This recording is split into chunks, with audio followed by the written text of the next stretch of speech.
Your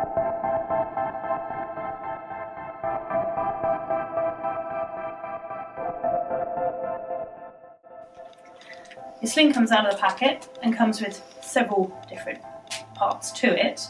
The most important part is obviously the arm sling. This comes with quite a long strap that you do need to keep adjusting because it will stretch over time. This bit that has all your little hooks on to adjust all your other bits of the strap. And then a third, which is your body strap, which you don't really have to use, but you might need it at some point in time.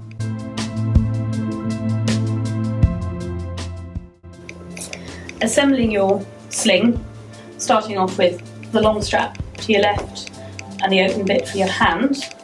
This section that has two little hooks on it needs to go the hook on the inside and then over the top, like so. And then this extra one, which is just for extra safety, through there and over the top.